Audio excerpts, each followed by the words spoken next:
इस क्वेश्चन में ये था कि ये हॉरिजॉन्टल प्लेन पे टेबल पे ये तीनों स्प्रिंग अपनी नेचुरल लेंथ में है और ये ब्लॉक रेस्ट पे है। किसी भी एक स्प्रिंग के अलोंग अगर इसको स्लाइटली डिस्प्लेस किया x, तो आपको निकालना था कि नेट फोर्स कितना होगा स्प्रिंग फोर्स ब्लॉक पे अगर तीनों स्प्रिंग्स का स्प्रिंग कांस्टेंट है k। एक बच्चे ने तो बिल्कुल सही जवाब ये करके भेजा है। और कोई बताओ यार कुछ आंसर आया हो तो आपका कि x के टर्म्स में कितने times kx 2kx 3kx 4kx 3/2kx 4/3kx, क्या आंसर आया?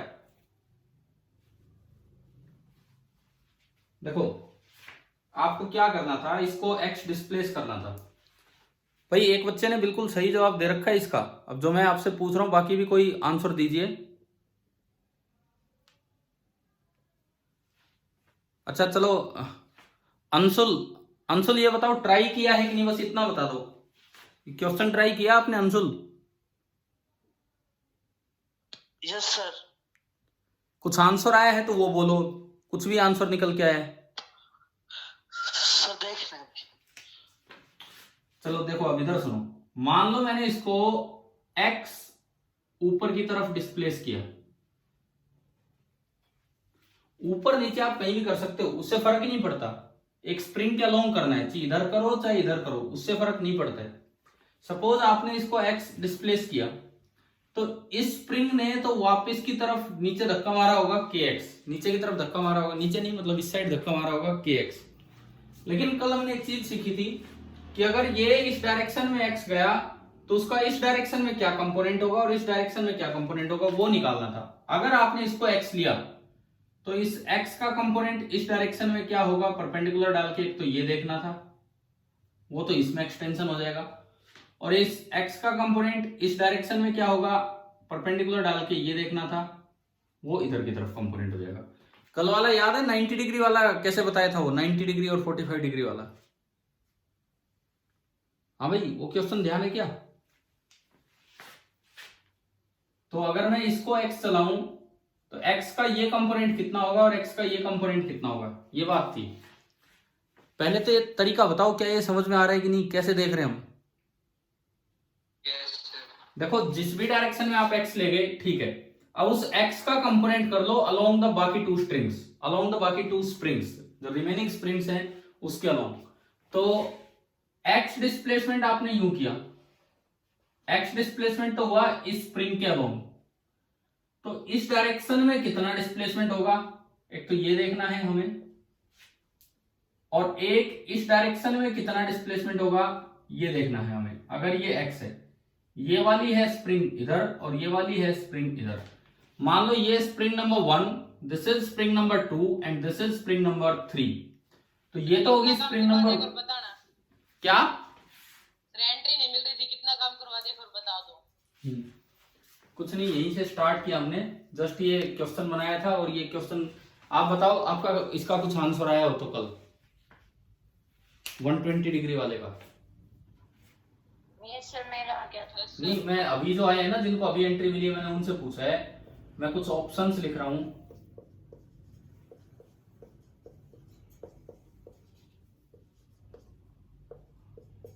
आज ये कौन एंट्री अभी किसको मिली है? अनुज बोल रहे हो क्या? Yes sir. अनुज मैंने 4 ऑप्शन दे दिए, इनमें से बताओ कोई आंसर आया हो तो, या ट्राई ही नहीं किया? ट्राई तो किया सर। कुछ आया इनमें से कोई आंसर? No sir. तो यार देखो अब है ना, कल मैंने 90 डिग्री वाला सिखा दिया तो उसके बाद ही होना चाहिए, क्योंकि हर एक सवाल बोर्ड पे थोड़ी होगा, उस टाइप के क्वेश्चन होने चाहिए। क्वेश्चन ये था, आप देख लीजिए ध्यान से, कि एक स्प्रिंग के अलोंग अगर इसको x चलाया गया तो इस पे नेट स्प्रिंग फोर्स कितना लगेगा ये निकालना था।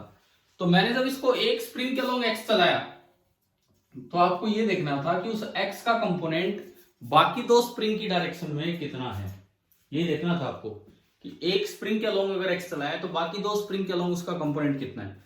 तो इस x का एक कंपोनेंट तो इधर सेकंड स्प्रिंग के अलोंग और एक इधर थर्ड स्प्रिंग के अलोंग।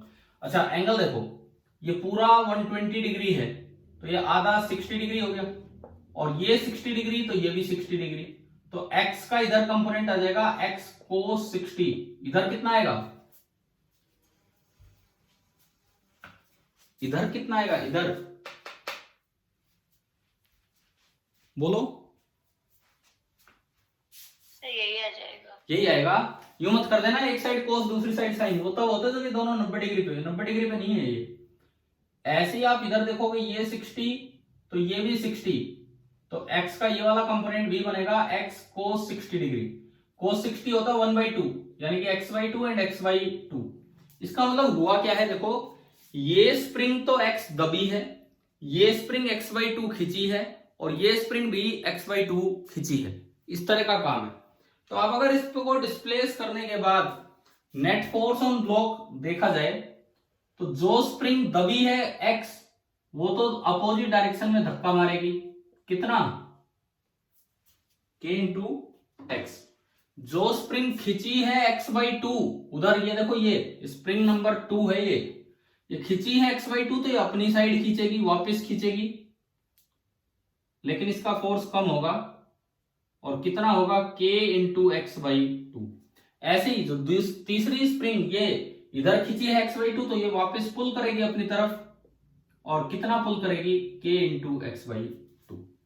आप ये बताओ नेट फोर्स बनाने के लिए, नेट फोर्स निकालने के लिए, कि आपको तीनों फोर्स देखने आ गई, कैसे लिखें? हाँ जी, ये तीनों फोर्स समझ में आ गए हैं? ठीक है, ये क्या कर दिया, क्या ताजमहल सा दिखा दिया यहाँ पे यार। इधर देखो अभी, अब इन तीनों का रिजल्टेंट कैसे निकालें? ये पूरा एंगल है 120 डिग्री, ये नीचे वाला पूरा 120 डिग्री। आपको एक वेक्टर्स का एक रिजल्ट याद है कि अगर दो इक्वल मैग्नीट्यूड के वेक्टर 120 डिग्री पे लगते थे तो रिजल्टेंट उतना ही बड़ा आता था जितना वो इंडिविजुअल वेक्टर हुआ करते थे। ध्यान है ये, दो इक्वल मैग्नीट्यूड के अगर वेक्टर होते हैं तो रिजल्टेंट का फॉर्मूला होता है 2f cos θ/2। ये ध्यान है? Yes sir.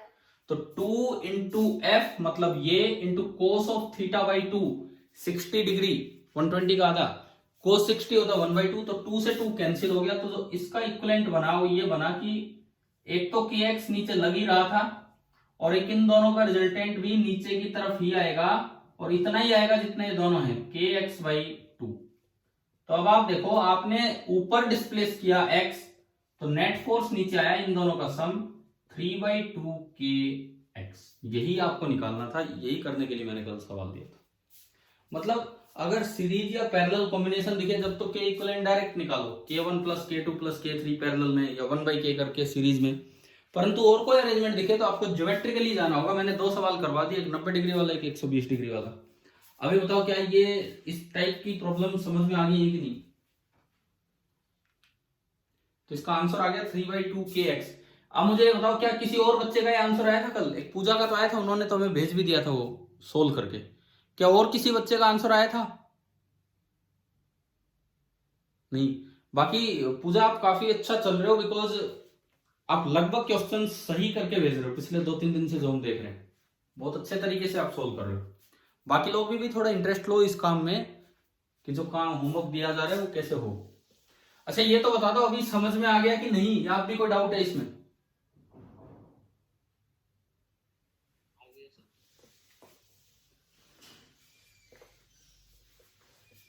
यार इससे ज्यादा तो आप वो शाम वाली क्लास में बोलते हो, तो चुपचाप ही बैठे रहते हो इस समय। तो अगला सवाल जो कल, हाँ जी क्या कह रहे हो? एक सवाल मैंने एटूड मशीन से दिया था, कुल मिला के 3-4 सवाल कल दिए थे। एटूड मशीन पे क्वेश्चन ये था, ये कैपिटल एम है, ये स्मॉल एम है, एक कैपिटल एम एक स्मॉल एम। आपको ये दिया गया था कि capital M is very very much greater than small M. क्या क्या निकालना था आपको? एक्सेलरेशन एंड टेंशन, दो चीजें निकालनी थी। सबसे पहली बात एक्सेलरेशन। अब डायरेक्ट फॉर्मूला लगाते हैं हम। ये इधर आएगा, ये भारी है, m2 minus m1 upon m2 plus m1 into g. पर इसका यूज करना अब, इसका, क्योंकि क्वेश्चन में कंडीशन दी है तो इसका हमें यूज करना था। अगर m बहुत बड़ा है तो उसमें से कोई छोटी सी चीज घटाओ या ना, 1,00,000 में से मैं 1 घटाऊं या जोड़ दूं कोई फर्क ही नहीं पड़ता। इसका ये मतलब है कि m plus m this is also nearly m capital M and m minus m this is also nearly capital M। तो अब बताओ a क्या आ गया, क्या आ गया यहां से जी। g, a ओनली g आया। तो ये वाला ब्लॉक नीचे आएगा g से, वो ऊपर चला जाएगा। तो एक तरह से अगर देखा जाए g का मतलब तो फ्री फॉल, तो ये जो कैपिटल मास है, हैवी मास है, उसका क्या हो गया है फ्री फॉल। फ्री फॉल होने का मतलब उसे पता ही नहीं लग रहा कि कोई उसे रोकने वाला भी है। क्यों नहीं पता लग रहा? क्योंकि दूसरी साइड इतना हल्का है कि इसको कोई अंदाजा ही नहीं है, तो ये तो फ्री फॉल की तरह चले जा रहा है। अभी बताओ यहां तक आया समझ में? ठीक है। टेंशन, टेंशन का जनरल फॉर्मूला क्या है? 2m1 m2 upon m1 plus m2 into g. ये है टेंशन का जनरल फॉर्मूला। अब ये कंडीशन फिर से लगा दो। m प्लस m को मैं लगभग क्या लिख सकता हूं? M। तो इसमें रखा ऊपर m प्लस m को जब m रखोगे तो ये पूरा इससे कैंसिल हो गया, mg। टेंशन आ गई ट्वाइस ऑफ mg, हल्के वाले के वेट का डबल। तो जो कल जो सवाल दिए थे उसपे तो डायरेक्ट आंसर ये दो आ रहे हैं कि एक्सेलरेशन तो g होगा, टेंशन ट्वाइस ऑफ mg। अब बात ये है जब ये फ्री फॉल हो रहा है फिर इसमें टेंशन कैसे हो सकती है? अगर फ्री फॉल हो रहा है तो इसका तो केवल वेट लगना चाहिए। अब उस चीज को हम चेक करते हैं। जब फ्री फॉल होने लग रहा है तो इसका मतलब इस पे तो केवल वेट ही लगे, यहाँ पे टेंशन तो होनी नहीं चाहिए। देखो अगर मैं इस पे फोर्सेस दिखाऊं इधर वाले पे, तो नीचे बहुत भारी वेट है क्योंकि m बहुत ज्यादा है, और ऊपर हल्की सी टेंशन है। टेंशन कितनी आई थी? 2m into G. 2m is very very much smaller than capital M, क्योंकि कैपिटल M तो बहुत ज्यादा है, बहुत हल्की चीज का डबल कुछ भी नहीं होगा। इसका मतलब 2m into G is very very much greater than mg। It means smaller than, tension is very much smaller than mg। तो ये टेंशन नेग्लेजिबल है, इसलिए इसका फ्री फॉल हो रहा है, इसलिए जी से आता दिख रहा है। अब उसको चेक करते हैं। उस पे ऊपर है टेंशन, टेंशन कितनी? उसके लिए तो बहुत भारी है, उसके वेट से भी डबल है। टेंशन कितनी? 2mg। नीचे वेट कितना? mg। तो नेट फोर्स इसको बताओ कितना हो गया? नेट फोर्स ऊपर, नेट फोर्स ऊपर कितना हुआ? 2mg ऊपर है, mg नीचे, तो नेट फोर्स ऊपर कितना हो गया? mg। तो उसकी एक्सेलरेशन ऊपर की तरफ आ गई, force upon mass mg upon m, तो इसलिए g से ऊपर जाएगा। अक्सर बच्चे यहाँ गलती क्या कर जाते हैं, जैसे इसका फ्री फॉल हो गया तो मान लेते हैं कि टेंशन जीरो। टेंशन जीरो नहीं होती, लेकिन इधर वाले के लिए नेग्लेजिबल है, परंतु उधर वाले के लिए तो नहीं है ना नेग्लेजिबल। तो इसलिए टेंशन नॉन जीरो होगी और ट्वाइस ऑफ mg आ जाएगी। चलो ये बात आ गई समझ में? क्वेश्चन हो गया क्लियर? अच्छा एक और चीज, अब कई बार आप ध्यान नहीं देते और उसमें इस स्ट्रिंग में टेंशन पूछी होती है, हमने निकाल दी नीचे वाले में, लेकिन टेंशन क्वेश्चन में पूछ रखी है ऊपर वाली स्ट्रिंग में। तो उसमें टेंशन कितनी होगी ये कैसे बताएं? ऊपर वाली स्ट्रिंग में टेंशन,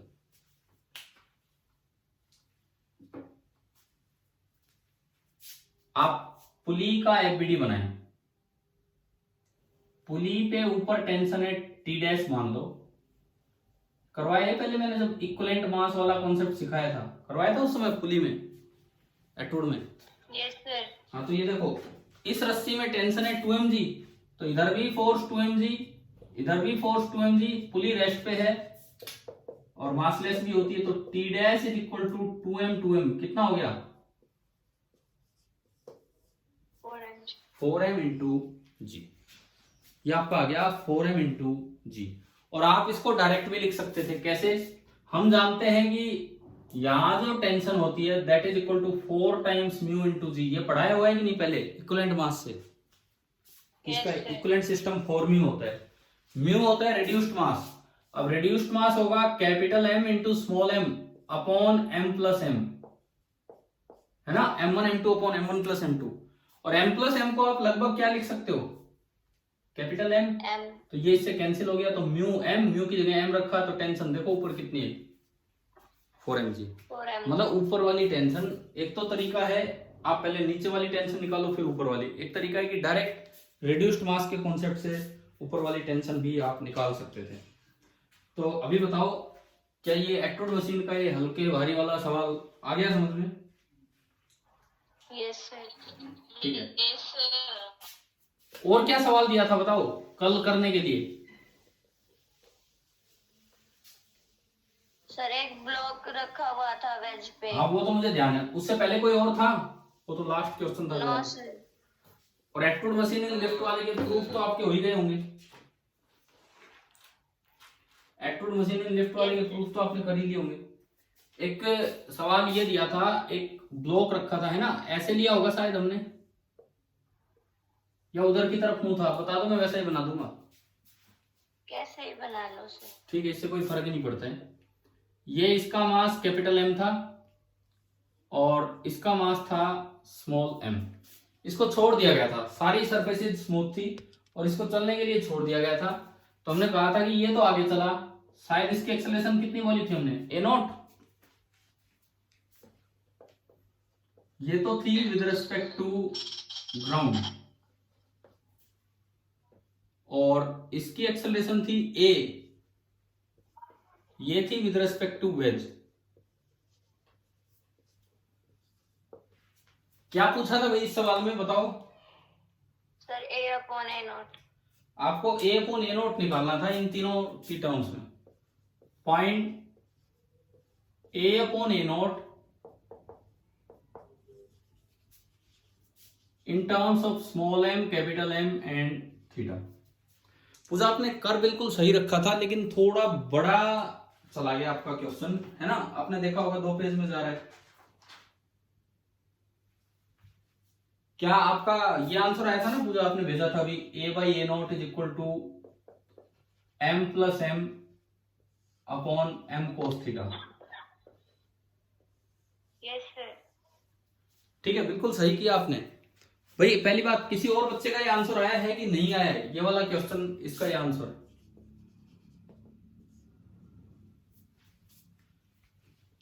नहीं आया तो सुन लो, ये आंसर है। पूजा ऑलमोस्ट 1-2 पेज में गया है नहीं क्वेश्चन, तो इक्वेशंस बनाई, सोल्व की और इस तरह से। Yes sir. आपने क्या किया, पहले ए निकाला है, फिर ए नोट निकाला है और फिर उनका रेशियो लिया है और तब जाके ये क्वेश्चन हुआ है ना? इस तरीके से किया। आप वाले मेथड पे फिर आते हैं।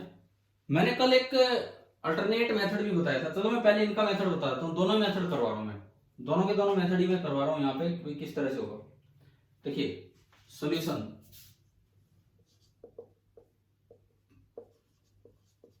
अपने कॉपी पेन तैयार रखना, अब जो मैं कहूँ आप बनाते चलेंगे। सबसे पहले हम पहला मेथड देखते हैं। तो आप एक एक करके अलग अलग देखिए, एक बार वेज को देखेंगे, एक बार ब्लॉक को देखेंगे।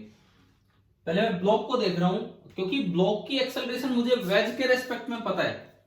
तो मैं बनाऊं FBD of block with respect to wedge. Wedge के फ्रेम में ब्लॉक का फ्री बॉडी डायग्राम बनाओ। तो बताओ इस पे कौन कौन से फोर्स लग रहे हैं वेज के फ्रेम में? हाँ जी, वेज के फ्रेम में कौन कौन से फोर्स लग रहे हैं भाई? एक तो mg नॉर्मल, एक तो mg नीचे, ठीक है, एक नॉर्मल इधर। और बताओ वेज के फ्रेम में ब्लॉक पे और कौन सा फोर्स लगेगा? एक और रह गया, बताओ। Sir pseudo force. Pseudo force, क्योंकि वेज खुद एक एक्सेलरेटेड फ्रेम है, वेज खुद एक एक्सेलरेटेड फ्रेम है, तो सूडो फोर्स लगेगा। अंशुल ये बताओ सूडो फोर्स किधर लगेगा ब्लॉक पे? लेफ्ट की तरफ कि राइट की तरफ? राइट की तरफ। राइट की तरफ। राइट वो है, राइट की तरफ नहीं लगेगा। फ्रेम वेज है, वेज किधर जा रहा है? वेज किधर एक्सेलरेटेड है? वेज इस डायग्राम में किधर एक्सेलरेटेड है? राइट की लेफ्ट? राइट। राइट। तो सूडो फोर्स किधर लगाना होता है ऑब्जेक्ट पे? In a direction opposite to the acceleration of frame. Frame जब उधर जा रहा है तो इस पे जो स्यूडो फोर्स लगेगा वो लेफ्ट की तरफ लगेगा, ठीक है। कितना लगेगा? m into a naught. अब capital M into a naught की small m into a naught? Capital M a naught. ना यार, सारे उल्टे Small जवाब m नहीं। a naught. कैपिटल M तो फ्रेम का मास है, हमें फ्रेम का मास नहीं लेना होता, फ्रेम से केवल डायरेक्शन देखनी होती है। अब मास लेना होगा उस ऑब्जेक्ट का जिसका आप एफबीडी बना रहे हो, ब्लॉक का। तो कितना लगेगा ये pseudo force F P, P for pseudo, कितना लगेगा? m into a note. Forces सारे हो गए, फोर्सेज सारे हो गए। अब आप बताओ इस फ्रेम में ब्लॉक की एक्सेलरेशन किधर है, कितनी है? बताओ, वेज के फ्रेम में ब्लॉक की एक्सेलरेशन किधर है और कितनी है? अरे लिखा हुआ है यहां, with respect to wedge, with respect to wedge ये ब्लॉक नीचे आएगा। ग्राउंड के रेस्पेक्ट में पता नहीं किधर जाता दिखेगा, लेकिन वेज के रेस्पेक्ट में नीचे आएगा। और मास है इसका m। अभी बताओ क्या ये डायग्राम पूरा समझ में आ गया कि नहीं? हाँ भाई, free body diagram of block with respect to wedge clear है कि नहीं? Yes, sir. ठीक है। और ये जो एंगल है, ये एंगल आपका बन रहा है थीटा। इसकी जरूरत पड़ेगी अभी कंपोनेंट वगैरह करने के लिए। मान लो मैं एक बार न्यूटन्स लॉ सेकंड लगाऊं along the plane, along the plane नीचे वाली डायरेक्शन को पॉजिटिव लेते हुए, तो फोर्सेस देखते हैं। एक तो mg का कंपोनेंट, mg का तो कंपोनेंट आपको याद होना चाहिए कि अलोंग द प्लेन कौन सा होता है, साइन थीटा की cos theta? Sin theta. Sine. Perpendicular to the plane होगा mg cos theta and along the plane होगा mg साइन थीटा। अब मैं ma नोट के कंपोनेंट करूं, अगर ये थीटा तो ये भी थीटा, तो इधर तो कंपोनेंट क्या आएगा, इधर की तरफ कोस, और इधर क्या आएगा, sine. ma naught sine theta और नीचे आएगा ma नोट कोस थीटा। चलो अलोंग द प्लेन अब सारे फोर्सेस देखो कौन कौन से फोर्स लग रहे हैं अलोंग द प्लेन। एक तो mg साइन थीटा लग रहा है और एक स्यूडो फोर्स का कोस थीटा लग रहा है। तो नेट फोर्स दोनों सेम डायरेक्शन में है, mg sine theta plus ma naught cos theta is equal to mass into acceleration, इसी डायरेक्शन में है a। अभी बताओ क्या फर्स्ट इक्वेशन आपको क्लियर होगी कि नहीं? हाँ भाई बोला, पहली इक्वेशन क्लियर है? ठीक है, कम से कम एफबीडी बनाना तो सीख रहे हैं, इक्वेशन बनाना तो सीख रहे हैं। अब आप न्यूटन्स लॉ लगाओ perpendicular to the plane.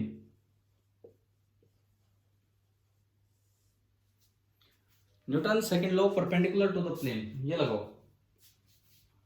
mg cos theta is equal to इधर एक है और ऊपर दो हैं, तो ऊपर दो कौन कौन से, n plus ma naught sine theta,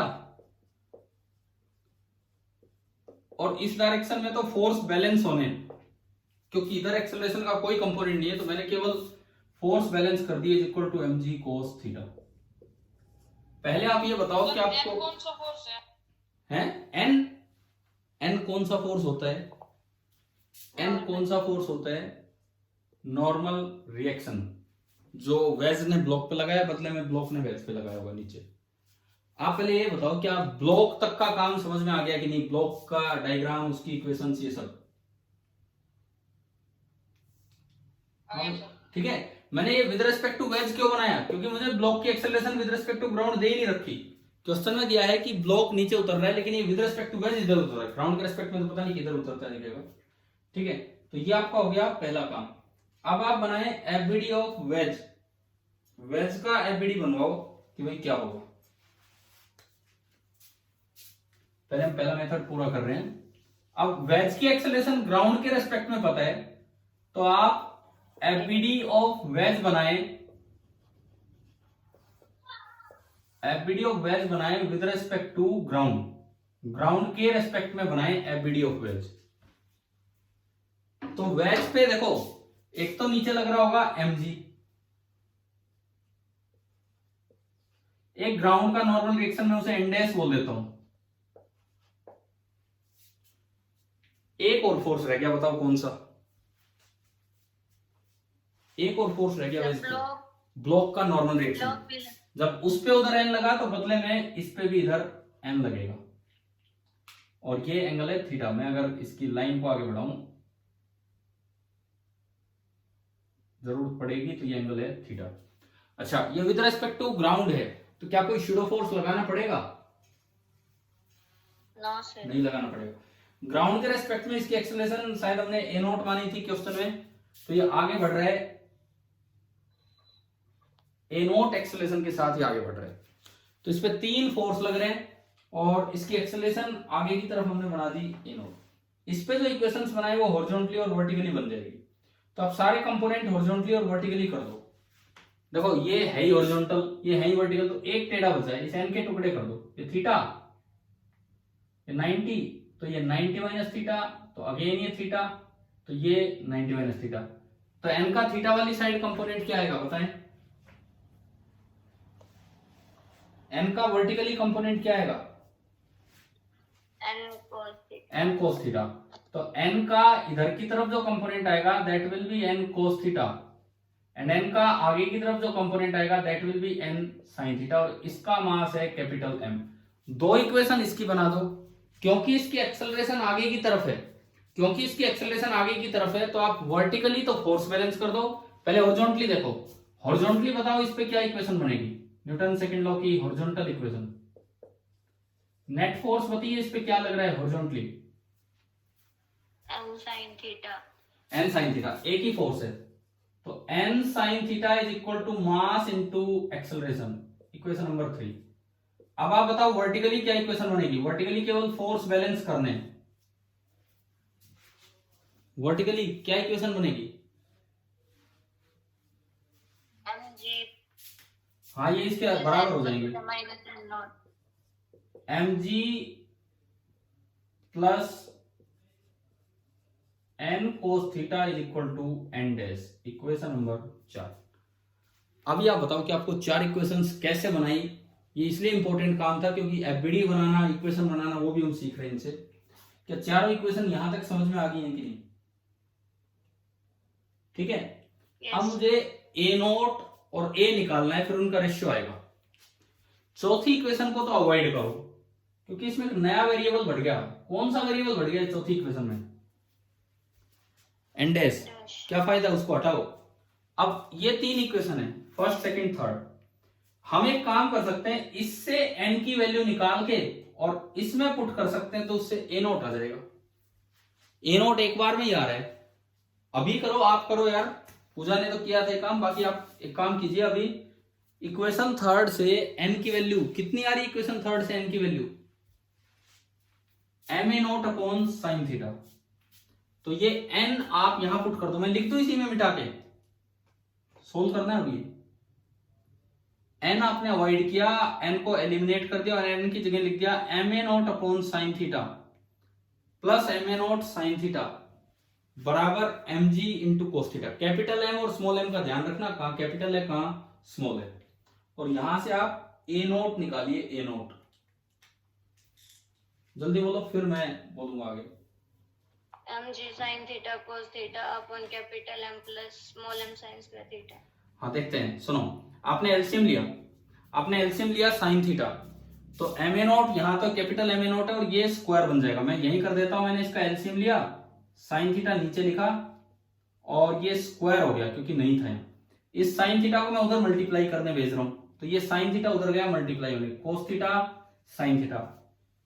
इन दोनों में से अगर मैं ए नोट कॉमन ले लूं, इन इधर वाली साइड से अगर मैं ए नोट कॉमन ले लूं, तो ये बचा capital M plus small M into sine square theta.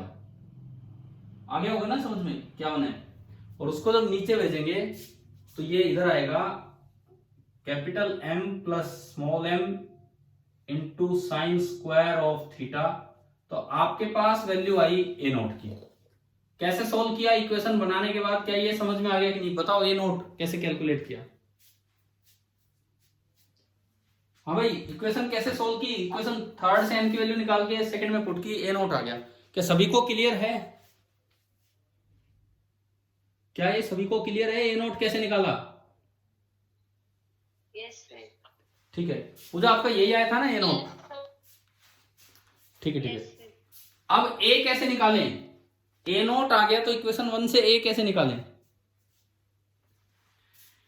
A note में A0 ऊपर की लिख value देता डाल हूँ, देंगे। हाँ ए नोट में ऊपर लिख देता हूँ m g cos theta sine theta upon capital M plus small M sine square theta. A naught आ गया।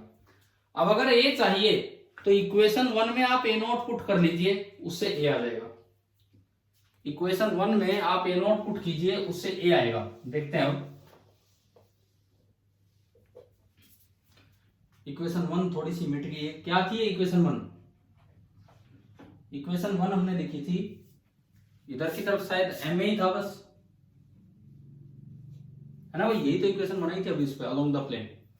तो ए नोट इसमें पुट किया तो ये बना m ji sine theta plus small M into cos theta into a naught. तो एक स्मॉल एम ये रहा और एक स्मॉल एम ये रहा, एम स्क्वायर, एक जी है, एक साइन थीटा है और एक कोस थीटा उसमें और एक इसमें, कोस स्क्वायर थीटा बना upon m plus m sine square theta, m plus small M sine square theta is equal to small M into a. एक बार चेक कीजिए क्या मैंने सही रखा है कि नहीं, क्या वैल्यू बिल्कुल सही पुट की है कि नहीं इसमें। हाँ भाई ठीक है ना ये? ठीक है, एक स्मॉल एम कॉमन आके कट जाएगा, इसका स्क्वायर हट जाएगा, इससे ही हटा। तो देखो ए क्या आया, ए आपका आया, एलसीएम लिया आपने capital M plus small M sine square theta. अच्छा ये टर्म यहां मल्टीप्लाई होगी, पहले कैपिटल एम मल्टीप्लाई होगा तो एम जी साइन थीटा,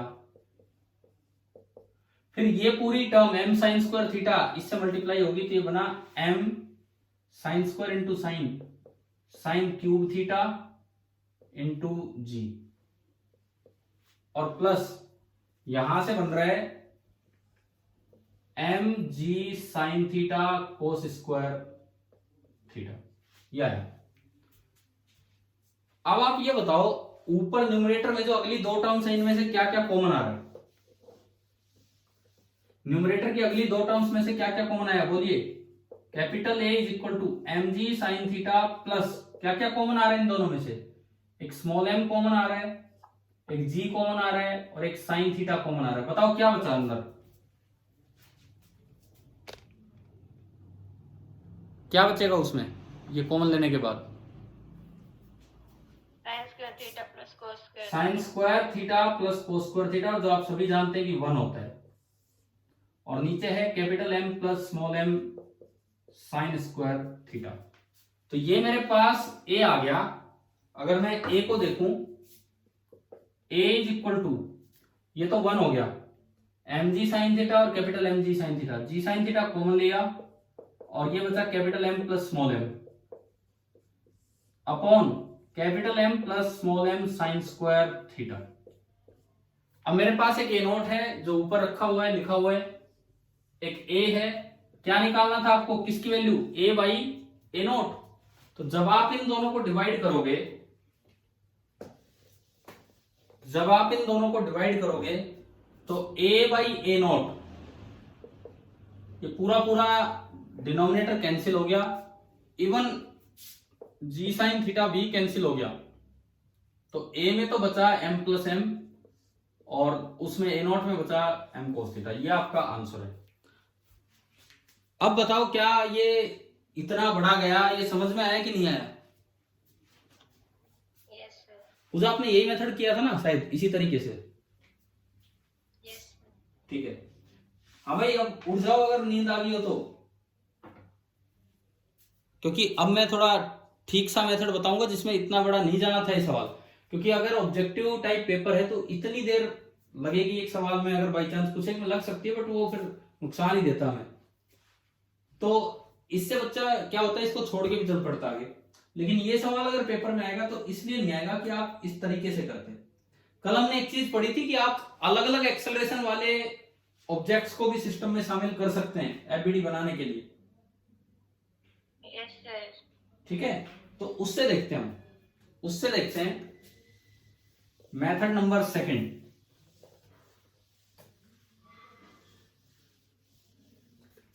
देखो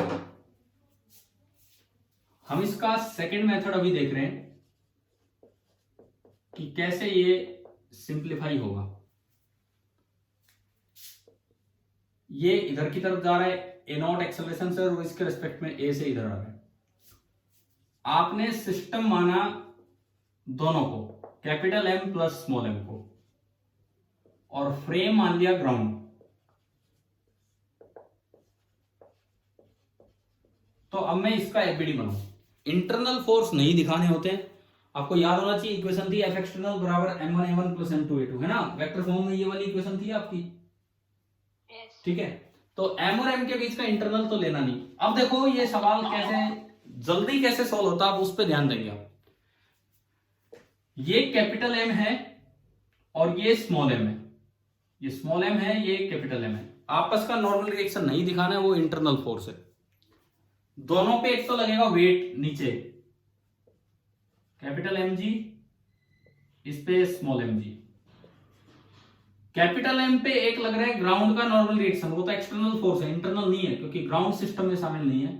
उसको हमने नाम दिया था भी एन डैश, एन नहीं दिया, मैं वही यूज कर रहा हूं, उसको नाम दिया था एन डैश। और बताओ, और कोई फोर्स बचा हो तो वो बताओ। हाँ भाई बोलो, इस सिस्टम पे क्या कोई और फोर्स बचा है कि नहीं बचा है, बताइए। मैंने capital M plus small M को सिस्टम माना, इस पे सारे एक्सटर्नल फोर्स दिखा दिए, तो दो तो वेट और एक ग्राउंड का नॉर्मल रिएक्शन, और फ्रेम ग्राउंड है तो कोई एक्सटर्नल फोर्स स्यूडो फोर्स तो आएगा नहीं। तो बताओ और कोई फोर्स बचा है कि इन तीन के अलावा इस सिस्टम पे?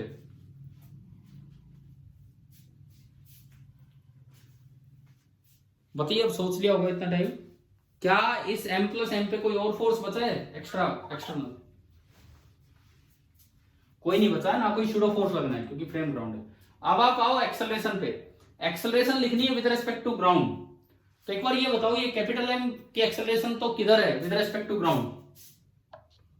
आगे। आगे। अब मैं स्मॉल एम की एक्सेलरेशन लिखता हूं विद रेस्पेक्ट टू ग्राउंड, तो विद रेस्पेक्ट टू वेज तो इधर है। अगर मैं वेज के रेस्पेक्ट में जो एक्सेलरेशन है उसमें वेज की एक्सेलरेशन जोड़ दूं तो विद रेस्पेक्ट टू ग्राउंड आ जाएगा। देखो, acceleration of block with respect to wedge, relative motion कहता है कि इसका फॉर्मूला होता है acceleration of block minus acceleration of wedge. जानते हो ये फॉर्मूला तो आप, a12 बराबर a1 माइनस a2, यानी कि ये ग्राउंड के रेस्पेक्ट में है और ये ब्लॉक की वेज के रेस्पेक्ट। तो यहां से देखो एक्सेलरेशन ऑफ ब्लॉक क्या आ रही है, एक्सेलरेशन ऑफ ब्लॉक क्या आई, acceleration of block with respect to wedge plus acceleration of wedge, और ये होती है विद रेस्पेक्ट टू ग्राउंड, ये वाली होती है विद रेस्पेक्ट टू ग्राउंड। तो acceleration of block with respect to wedge, acceleration of block with respect to wedge है ए वेक्टर, यानी कि acceleration of block with respect to ground जो बनेगी वो एक तो वेक्टर ए बनेगी और उसमें एक्सेलरेशन ऑफ वेज जुड़ेगी यानी कि ए नॉट। तो इसका मतलब जो स्मॉल एम पार्टिकल है उसमें दो एक्सेलरेशन है, उन दोनों का वेक्टर सम होगा विद रेस्पेक्ट टू ग्राउंड। तो उसमें दो एक्सेलरेशन कौन कौन सी हैं, एक तो इधर की तरफ है ए और एक आगे की तरफ है ए नॉट। बस ये इसकी दो एक्सेलरेशन है स्मॉल एम की, कोई नॉर्मल रिएक्शन नहीं है, और ये आपका एंगल है थीटा। भाई ये सुनो, इतना बड़ा सवाल कैसे फटाफट हो जाएगा ये समझो आप, जो कल हमने तरीका सीखा उससे। ना मुझे ए निकालना पड़ेगा, ना मुझे ए नॉट निकालना पड़ेगा, ना इतनी इक्वेशंस बनानी पड़ेगी, लेकिन आप ये सीखे कि एफबीडी इकट्ठा कैसे बनाया जाता है। पहली बात, क्या इकट्ठा एफबीडी बनाना आ गया कि नहीं आया? फ्री बॉडी डायग्राम कैसे विद रेस्पेक्ट टू ग्राउंड हम पहुंचे बनाना आ गया, ठीक है। अब मैं हॉरिजॉन्टल और वर्टिकल चलूं तो बेटर रहेगा, तो जो भी कोई टेढ़ा मेढ़ा उसको टुकड़े कर दो। ये सारे हॉरिजॉन्टल वर्टिकल है, ये सारे भी हैं, ए टेढ़ा मेढ़ा है तो ए के टुकड़े कर दो, ये एंगल भी थीटा। तो एक्सेलरेशन का इधर की तरफ कंपोनेंट क्या आएगा, ए कोस थीटा, एंड नीचे की तरफ कंपोनेंट ए साइन थीटा। अब मैं आपको इस सिस्टम पे दो इक्वेशन बना के दिखाता हूं, एक हॉरिजॉन्टली और एक वर्टिकली, इस सिस्टम पे, पूरे capital M plus M system पे। देखो ये सवाल यहां स्टार्ट हुआ मेथड सेकंड में, ये आपका डायग्राम बना। मान लो मैं न्यूटन्स लॉ सेकंड लगाऊं हॉरिजॉन्टल, न्यूटन्स लॉ सेकंड में लगाऊं हॉरिजॉन्टली, नेट फोर्स बताओ हॉरिजॉन्टली, एक्सटर्नल फोर्स ही दिखाए मैंने। क्या पहले कैपिटल एम पे कोई हॉरिजॉन्टल एक्सटर्नल फोर्स है कि नहीं है? No sir. नहीं है, 0 प्लस क्या इस पे हॉरिजॉन्टली कोई एक्सटर्नल फोर्स है कि नहीं है? भाई इस पे 2 फोर्स थे और इस पे 1 फोर्स है, बताओ ना, देख के बताओ, ऐसे घबराओ मत, गलत नहीं होगा, आप सही नो बोलो। सर। क्या स्मॉल m पे कोई हॉरिजॉन्टल एक्सटर्नल फोर्स है? No sir. नहीं है, यानी कि नेट फोर्स हॉरिजॉन्टल हो गया 0 प्लस 0 बराबर m1a1 horizontal plus m2a2 horizontal. आगे वाली डायरेक्शन को मैंने पॉजिटिव मान लिया, तो पहली इक्वेशन क्या बनी, मतलब पहली टर्म m1 इंटू a1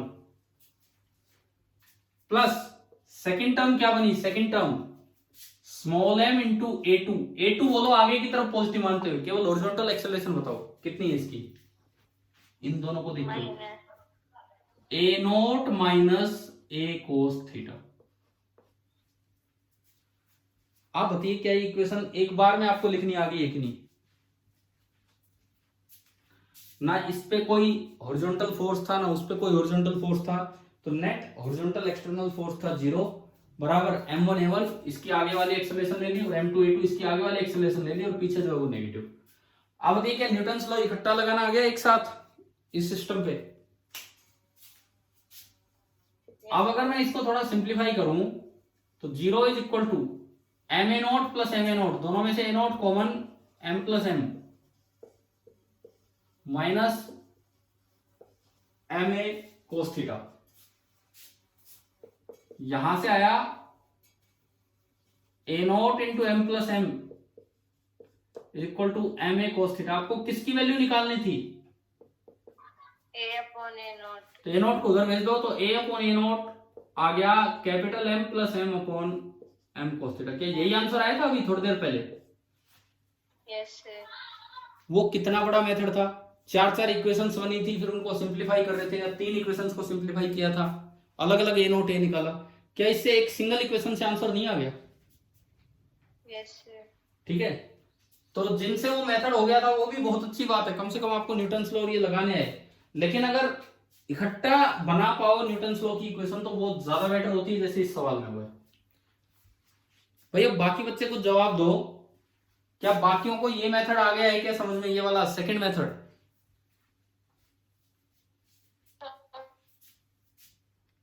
हाँ जी बोलो, कोई तो बोलो, क्या ये सेकंड मेथड क्लियर हुआ? Yes sir. ठीक है, अच्छा यस सर। अब मुझे इसमें जरूरत नहीं है वर्टिकली इक्वेशन लगाने की इस सवाल के लिए, लेकिन फिर भी मैं आपसे पूछना चाहूंगा, इसमें इस पूरे सिस्टम पे अगर वर्टिकल इक्वेशन एक साथ लगानी है न्यूटन्स लॉ की तो क्या इक्वेशन बनेगी? एफ एक्सटर्नल बराबर m1a1 प्लस m2a2। आप नीचे वाली डायरेक्शन को पॉजिटिव मान लो, नीचे वाली डायरेक्शन को। mg minus n naught is equal to एक मिनट रुको रुको रुको रुको रुको, मैं वर्टिकली इस पे इक्वेशन लगा रहा हूं पूरे सिस्टम पे, ये सिस्टम है यहाँ पे, तो इक्वेशन का तरीका वही F external is equal to m1a1 plus m2a2। सबसे पहले किसी एक डायरेक्शन को पॉजिटिव मान लो, मान लो मैंने नीचे वाली डायरेक्शन पॉजिटिव मानी। अब दोनों पे नेट फोर्स देखना है, एक्सटर्नल एक्सटर्नल ही दिखाया हमने, इंटरनल नॉर्मल तो दिखाया नहीं। अब बोलो एफ एक्सटर्नल कितना लिखें? mg minus n naught. mg minus N dash, और बोलो आगे, और बोलो भाई, खत्म थोड़ी हो गया एफ एक्सटर्नल, 2 पार्टिकल है सबके external. Plus mg plus a sin theta. ये a sin थीटा कोई फोर्स है? ओनली ये है एफ एक्सटर्नल बराबर m1a1, m1 है पहला मास m, इसकी एक्सेलरेशन बताओ। a not 0। भाई वही तो बात है, मैं वो क्वेश्चन हो गया वो एक अलग चीज है, अब इक्वेशन लगाना सीखो। वर्टिकल डायरेक्शन में क्या कंपोनेंट है इसकी एक्सेलरेशन का? वर्टिकल डायरेक्शन में हम तो इक्वेशन वर्टिकली लगा रहे हैं, 0 प्लस अगला m2 स्मॉल m, उसकी एक्सेलरेशन बताओ वर्टिकल डायरेक्शन में कितनी है? बोलो। a sin theta. a sin theta. तो अभी आप बताओ कि आपको ऐसे सिस्टम पे इकट्ठी इक्वेशन कैसे बनानी है, क्या ये समझ में आ गया कि नहीं? हाँ भाई क्लियर हो गया आप सभी को? Yes sir. ठीक है, देखो कितना जल्दी हो रहा है सवाल, अगर आप अलग अलग करोगे तो काफी टाइम लगता। ये वर्टिकली लिखने की जरूरत नहीं थी, केवल हॉरिजॉन्टल इक्वेशन से आंसर आ गया। अब मैं जस्ट एक बार रिवीजन पर्पज से आपसे पूछता हूं, फिर उसके बाद आगे बढ़ेंगे। कल हमने 3 पार्ट 3 कंपैरिजन वाले क्वेश्चंस लिए थे। अगर वेज फिक्स है, स्मूथ है सब कुछ, और ब्लॉक फिसल के आ रहा है, तो ब्लॉक की एक्सेलरेशन कितनी होती है? जी साइन थीटा, याद है? ठीक है। Yes sir. अगर वेज को एक्सेलरेट कराया इस तरह से कि ब्लॉक उसके रेस्पेक्ट में रेस्ट करे, तो वेज की एक्सेलरेशन कितनी देनी होती है? जी tan थीटा। जी tan थीटा। और अगर वेज को अपोजिट डायरेक्शन में खींचना है कि ब्लॉक का फ्री फॉल हो जाए, तो कम से कम मिनिमम एक्सेलरेशन क्या देनी होती है वेज को कि ब्लॉक का फ्री फॉल हो जाए? जी cot थीटा। जी कोट थीटा। तो वो सारी चीजें दिमाग में रहनी चाहिए कि क्या क्या कैसे आपको पढ़ाया गया है, किस तरीके से आपको सीखना था। चलिए अब आगे बढ़ते हैं। देखो अभी तक तो डिस्कशन ही हुआ है, डिस्कशन के थ्रू हम ये चीजें बस सीखते चले अपनी।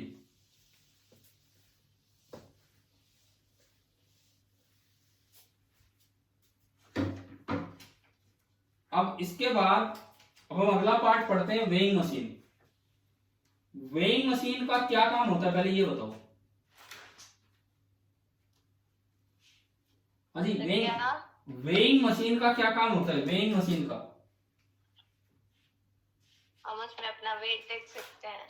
अब मेरा सवाल यही है कि आप वेट देखते हो कि मास देखते हो? सर वेट देखते हैं। अच्छा, कभी वेइंग मशीन पे खड़े हुए हो, वेट मेजर किया है? Yes sir. बताओगे मुझे Yes, yes. कितना कितना आया, कितना आया? अरे बता दो क्या फर्क पड़ रहा है, बताओ ना। हम उसकी न्यूमेरिकल वैल्यू में इंटरेस्टेड नहीं है, हम उसकी यूनिट में इंटरेस्टेड है। अब बताओ एक बार कि आपका वेट कितना आया था?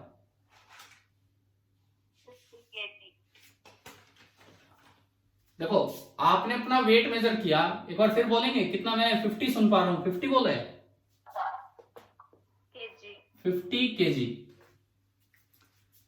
अब किलोग्राम मास की यूनिट है कि वेट की यूनिट है? मास की। फिर आप तो कह रहे हो वेट मेजर करके आई हूं। फिर भी सर हमने वेट मेजर किया। वेट कैसे कर दिया? जब यार ये कैसे वेट मेजर हो गया? मान लो मैं चीनी खरीदने गया, मैं जाके कह दूं भाई 5 मीटर चीनी दे दो। 5 मीटर चीनी का क्या मतलब है? कोई 5 ग्राम बोले तो समझ में। 5 मीटर चीनी लेंथ की यूनिट में कैसे यूज कर दूंगा उसके साथ? अगर मुझे मास बताना है तो क्या मैं मास के साथ लेंथ की यूनिट यूज कर सकता हूं कि भाई इतना मास दे दो लेकिन यूनिट में लेंथ की यूज कर रहा हूं? बताओ एक बार। No sir. तो ऐसे जब वेट मेजर करने जा रहे हो तो फिर आप मास की यूनिट कैसे यूज कर सकते हो? जवाब दीजिए इस चीज का।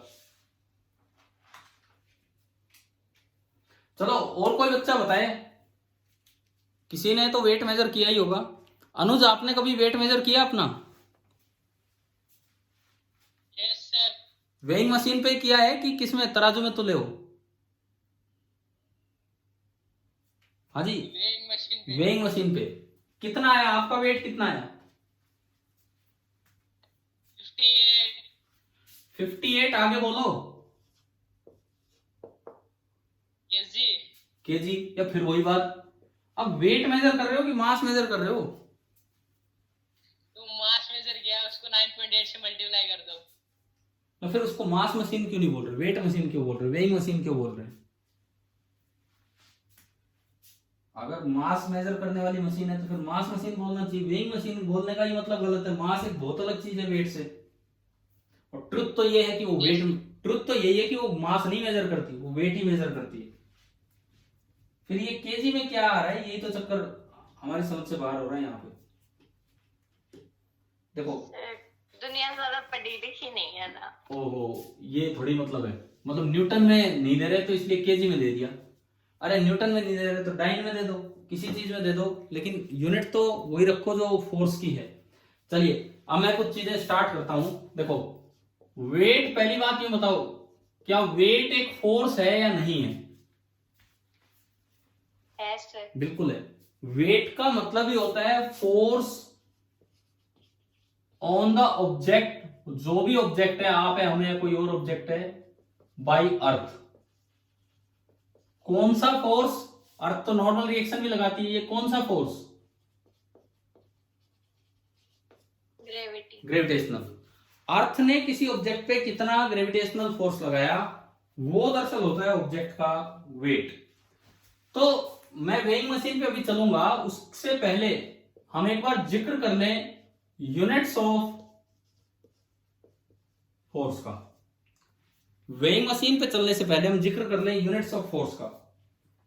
तो देखो दो तरह की यूनिट्स बताई जाती हैं, एक होती है एब्सोल्यूट यूनिट्स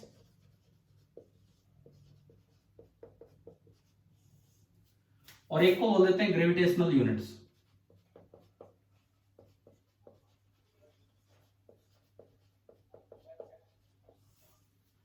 एक एब्सोल्यूट यूनिट, एक ग्रेविटेशनल यूनिट।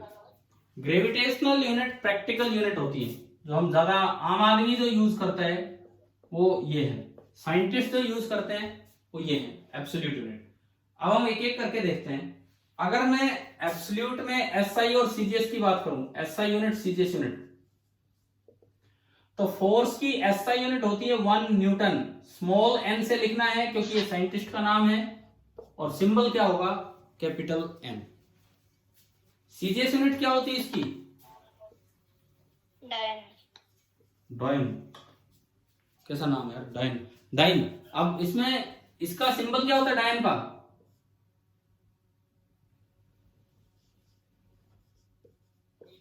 डाइन का इतना बड़ा सिंबल होता है, DYN, इतना बड़ा सिंबल है इसका, तो सिंबल की वजह हम पूरा यूज कर लेते हैं। अच्छा, पहले अगर मैं इनको डिफाइन करूं, 1 न्यूटन किस फोर्स को बोला जाता है? अगर एक 1 किलोग्राम का मास है, अगर एक 1 किलोग्राम का मास है और मैं उस पर कोई फोर्स लगाऊं, इतना फोर्स लगाऊं जिससे कि उसमें 1 मीटर पर सेकंड स्क्वायर की एक्सेलरेशन आ जाए, तो वो जो फोर्स कहलाएगा वो होगा 1 न्यूटन। 1 न्यूटन फोर्स का क्या मतलब है? 1 किलोग्राम मास के ऑब्जेक्ट में अगर 1 मीटर पर सेकंड स्क्वायर की एक्सेलरेशन ला दे आपका फोर्स, तो वो फोर्स है 1 न्यूटन। ठीक है, आ गया समझ में 1 न्यूटन क्या होता है? और F बराबर m में अगर आप यूज करेंगे तो फोर्स की जगह 1 न्यूटन और m इंटू ए 1 किलोग्राम मीटर पर सेकंड स्क्वायर। तो 1 न्यूटन का मतलब होता है 1 किलोग्राम मीटर पर second square, and this is the SI absolute unit of force. अब एक डाइन क्या होता है? बिल्कुल वैसे ही सीजीएस में चलो, मास 1 किलोग्राम नहीं, मास कितना लेना हमें? 1 ग्राम। 1 ग्राम। एक डाइन वो फोर्स होता है जो 1 ग्राम मास में 1 सेंटीमीटर पर सेकंड स्क्वायर की एक्सेलरेशन ला दे, उस फोर्स को हम बोलते हैं 1 डाइन। अब एक डाइन की वैल्यू अगर मैं निकालूं 1 डाइन, F बराबर m में, m कितना है? 1 ग्राम, और a है सेंटीमीटर पर, ये 1 तो रहेगा ही, ग्राम पर सेंटीमीटर स्क्वायर। 1 न्यूटन और 1 डाइन की डेफिनेशन समझ में आई, क्या होते हैं, कौन से फोर्स होते हैं? ठीक है, इनमें रिलेशन भी यहीं से पता लग जाएगा। 1 न्यूटन और 1 डाइन में डायमेंशनल फॉर्मूलों के टाइम भी हमने ये चीजें की थी, इस टाइप के क्वेश्चंस किए थे कि कैसे इनमें रिलेशन निकाला जाता है। तो 1 न्यूटन और 1 डाइन में क्या रिलेशन होगा बताओ, यहां से देख के बताओ। 1 किलोग्राम में कितने ग्राम होते हैं? 1000। हाँ, तो मैं इसी को लिख सकता हूं 1000 मतलब 10⁻³ ग्राम। 1 मीटर में कितने सेंटीमीटर होते हैं? यानी कि 10⁻² सेंटीमीटर, और सेकंड तो रहने दो। So this is 10⁵ gram centimetre पर सेकंड स्क्वायर, और ग्राम सेंटीमीटर पर सेकंड स्क्वायर को मैं क्या लिख सकता हूं? डाइन। डायन। यानी कि मेरे पास एक रिलेशन आ गया जो हमें याद रखना है, जो शायद न्यूटन लॉ के डायमेंशन वाले टाइम पे हम देख भी चुके थे कि 1 Newton is equal to 10⁵ dyne. अगर कुछ नहीं बोला तो एब्सोल्यूट यूनिट चलती है, तो SI यूनिट है न्यूटन और सीजीएस यूनिट है डाइन। अब बताओ क्या यहां तक क्लियर हुआ ये वाला पार्ट, एब्सोल्यूट यूनिट वाला? हाँ भाई, क्लियर है ना एब्सोल्यूट यूनिट वाला क्या है? ठीक है, Yes, sir. अब देखो ग्रेविटेशनल यूनिट क्या होती है, मैं इनको हटा रहा हूं यहां से। फोर्स की कुछ ग्रेविटेशनल यूनिट्स हैं, वो क्या होती हैं वो सुने आप। SI यूनिट इसकी होती है एसआई यूनिट, मैं केवल सिंबल लिख रहा हूं। 1 किलोग्राम फोर्स और 1 किलोग्राम वेट। 1 किलोग्राम फोर्स, कभी कंफ्यूज हो जाओ यार, किलोग्राम तो मास की यूनिट है, 1 किलोग्राम फोर्स क्या है? किलोग्राम फोर्स एक पूरी यूनिट है फोर्स की। 1 किलोग्राम वेट या 1 किलोग्राम फोर्स एक ऐसा यूनिट है वेट की, लेकिन ये प्रैक्टिकल यूनिट है, मतलब इसको ग्रेविटेशनल यूनिट भी बोल देते हैं। इसका मतलब क्या है? 1 केजीएफ कौन सा फोर्स है? 1 केजी के ऑब्जेक्ट में जो 9.8 मीटर पर सेकंड स्क्वायर के एक्सेलरेशन ला दे, 1 किलोग्राम के ऑब्जेक्ट में एक ऐसा फोर्स जो इतनी एक्सेलरेशन ला दे, उस फोर्स को बोला जाता है 1 kgf। This force is known as 1 kilogram force. 1 kilogram के ऑब्जेक्ट में जो इतनी एक्सेलरेशन ला दे, तो F बराबर m में आपने लगाया, तो 1 kgf is equal to mass 1 kg into acceleration 9.8 metre per second square. तो 1 kgf आपका आया 9.8 kilogram metre per second square. और अभी थोड़ी देर पहले kilogram metre per second square को आपने न्यूटन बोला था, kilogram metre per second square को। तो मेरे पास एक यूनिट आ गई फोर्स की, दूसरी यूनिट की 1 kgf is equal to 9.8 Newton. 1 kgf is equal to 9.8 Newton. This is the practical unit of force. जो वेइंग मशीन होती है वो आपकी ये यूनिट यूज करती है। वेइंग मशीन वेट की ये यूनिट यूज करती है।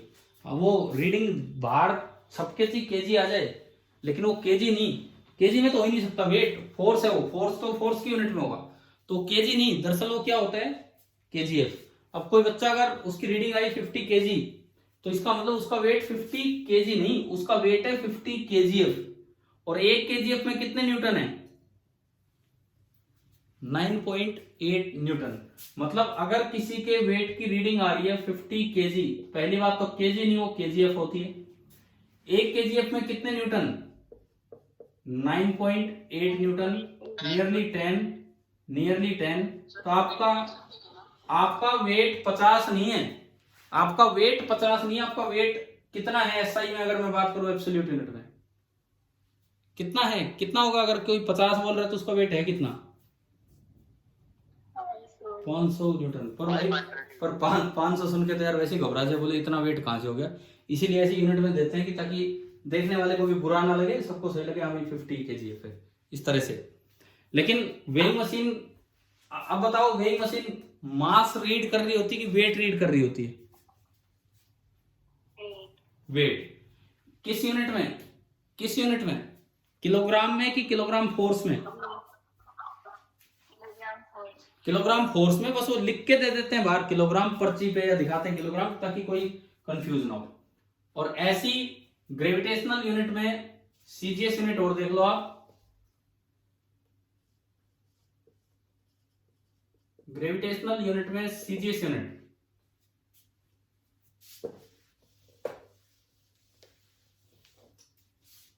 1 GF। अब इनकी फुल फॉर्म आप समझ गए होंगे, अभी अभी हमने ऐसा यूनिट भी की थी। जीएफ मतलब कि क्या है, बताओ क्या है? ग्राम फोर्स, और ये ग्राम वेट, ठीक है? इसका मतलब क्या होगा? 1 जीएफ कितना फोर्स है?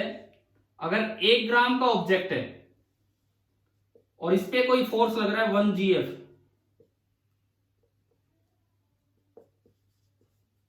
तो जो इसमें एक्सेलरेशन ला दे nearly 980 centimetre per second square, nearly इतनी एक्सेलरेशन ला दे, तो उस फोर्स को बोलते हैं 1 ग्राम फोर्स।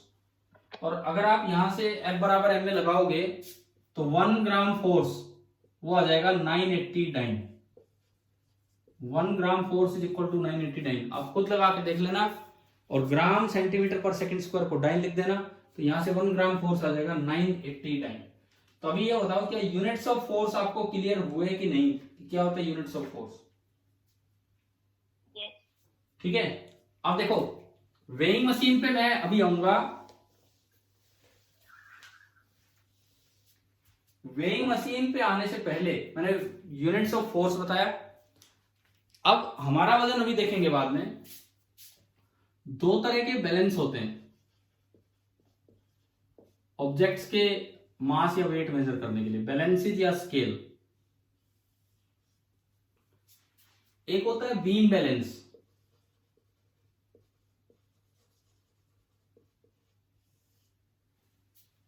और एक होता है स्प्रिंग बैलेंस। शायद आपने दोनों देख रखे होंगे, शायद दोनों देखे होंगे। बीम बैलेंस क्या होता है? बीम बैलेंस,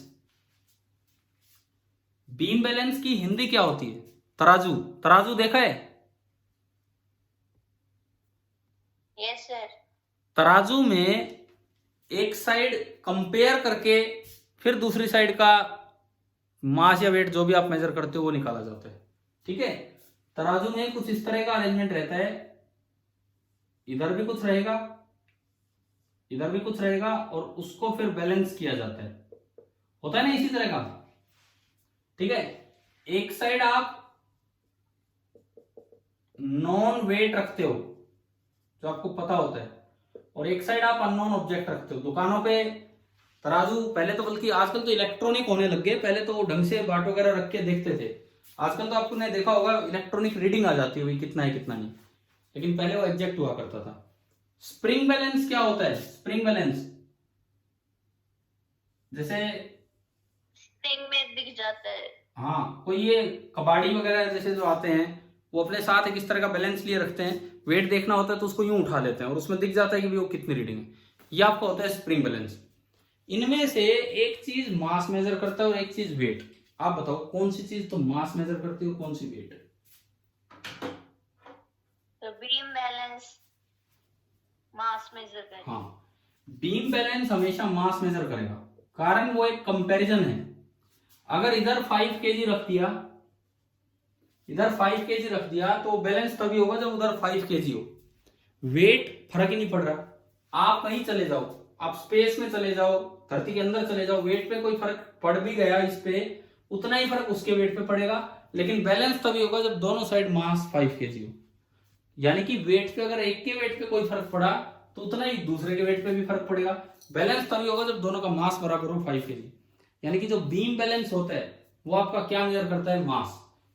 स्प्रिंग बैलेंस ये क्या मेजर करता है? आप यहाँ किसी चीज को अटैच करते हो, वो खिंच जाती है नीचे, कितना नीचे खिंची, वो मास पे डिपेंड कर रही है, वेट पे डिपेंड कर रही है इसकी। वेट। अगर आप मून पे ले जाओ, आपने सुना होगा कि मून पे जी की वैल्यू 1/6 हो जाती है, पढ़ा है 9th में? Yes sir. तो जी की वैल्यू 1/6 होगी, तो आपने कोई चीज अटैच की तो उसका वेट कम हो गया तो वो इतना नहीं खींच पाएगा, तो रीडिंग कम हो जाएगी। लेकिन यहां फर्क नहीं पड़ना। क्यों? अगर वो जी 1/6 इसके लिए हुआ उतना ही इसके लिए होगा। बैलेंस देखने में, बैलेंस तभी होंगे जब दोनों का मास 5 kg हो। यानी कि जो स्प्रिंग बैलेंस है वो क्या मेजर करता है? Weight of object. और जो बीम स्केल होता है, बीम बैलेंस, ये क्या मेजर कर रहा होता है? मास। मान लो कभी जैसे यूं क्वेश्चन आ जाए, कोई भी चीनी है, कुछ हो रहा है, या आपने आपको दिया जाए कि भाई 10 kg, वो kg लिखेगा, वो न्यूटन नहीं लिखेगा, वो kgf नहीं लिखेगा। 10 kg ऑफ शुगर, चीनी को शुगर ही बोल देते हम, 10 kg ऑफ शुगर, ये आपने कहीं पे तोल के रखी है, ठीक है। अब पूछा जाए कि आप पोल से इक्वेटर की तरफ चले गए, धरती का स्ट्रक्चर का कुछ ज्ञान है क्या? थोड़ा बहुत बताओ। तो बताओ, पोल पे जी की वैल्यू ज्यादा होती है कि इक्वेटर पे जी की वैल्यू ज्यादा होती है?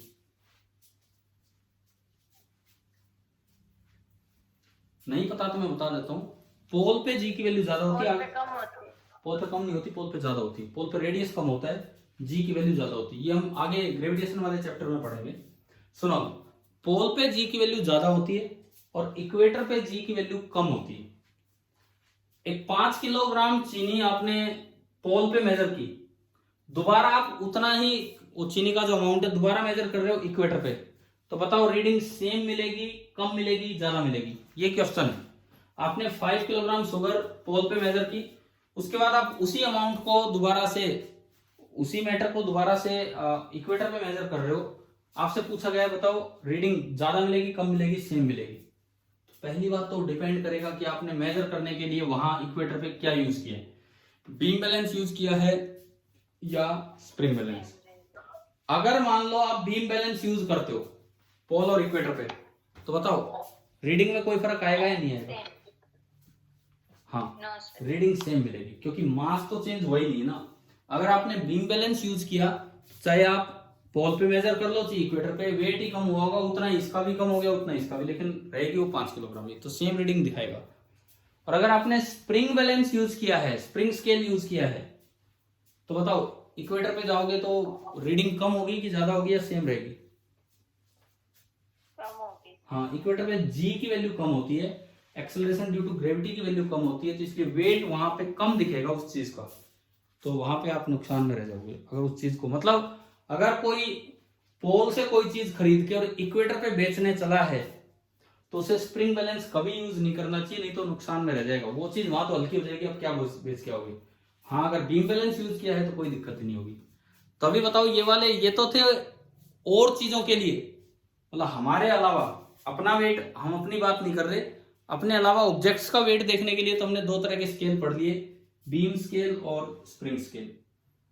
स्प्रिंग स्केल ऐसा भी होता है, यूं हैंग करने वाला नहीं, एक ऐसा भी स्प्रिंग स्केल होता है, उसमें स्प्रिंग यूं रहेगी और ऊपर वेट रखने की जगह होगी, समझ गए हो? उसमें भी वेट ही होगा, वेट ही दबाएगा कि स्प्रिंग कितना दबी है ये मेजर हो जाएगा, यहाँ पे स्प्रिंग कितना खींची है ये मेजर हो जाएगा, लेकिन दोनों चीजें वेट ही मेजर करेगी। और ये वाला मेजर कर रहा है आपका मास। अच्छा, अब हमने टॉपिक का नाम लिया था वेइंग मशीन। वेइंग मशीन से पहले मुझे पढ़ाना पड़ा क्योंकि आपको ये नहीं पता था कि किलोग्राम नहीं, ये किलोग्राम फोर्स है, यूनिट्स ऑफ फोर्स। फिर मैं आदमी का वजन मेजर करने से पहले आ गया ऑब्जेक्ट्स के वजन पे, तो बीम बैलेंस और स्प्रिंग बैलेंस पढ़ दिया। अब मैं आता हूं वेइंग मशीन पे। अब मेरा अगला सवाल, क्या वेइंग मशीन हमारा वेट मेजर करती है या कुछ और मेजर करती है जो बाई चांस वेट के बराबर हो जाए? क्या वेइंग मशीन हमेशा हमारा वेट ही मेजर करती है, मतलब ट्रू वेट हमारा दिखाती है?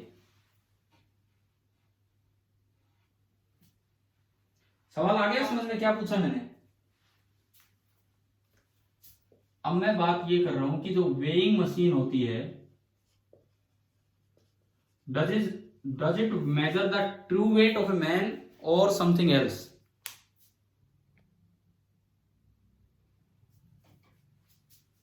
ये अब कौन एडमिट हो रहा है यार इस समय? हर्ष, विशाल, क्या कोई अगली क्लास का टाइम हो गया क्या आपका?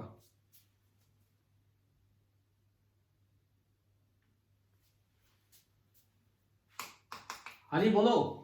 वेइंग मशीन एग्जैक्टली वेट ही मेजर करती है कि कुछ और मेजर करती है, या नहीं पता तो मैं बताऊंगा फिर आपको। सर जरूरी नहीं कि वो हमेशा वेट ही मेजर करे। हाँ बिल्कुल सही, वेइंग मशीन हमेशा वेट ही मेजर नहीं करती है। वेइंग मशीन दरअसल क्या मेजर करती है कि उसके ऊपर आपने जो ऑब्जेक्ट रखा है, उस ऑब्जेक्ट ने कितना नॉर्मल रिएक्शन फोर्स लगाया है मशीन के ऊपर। वेइंग मशीन का काम होता है कि वेइंग मशीन के ऊपर आपने जो ऑब्जेक्ट रखा है वो कितना नॉर्मल रिएक्शन फोर्स लगा रही है उस ऑब्जेक्ट के ऊपर। बाकी ये चीज हम अगली क्लास में लेंगे, आज टाइम है ही नहीं।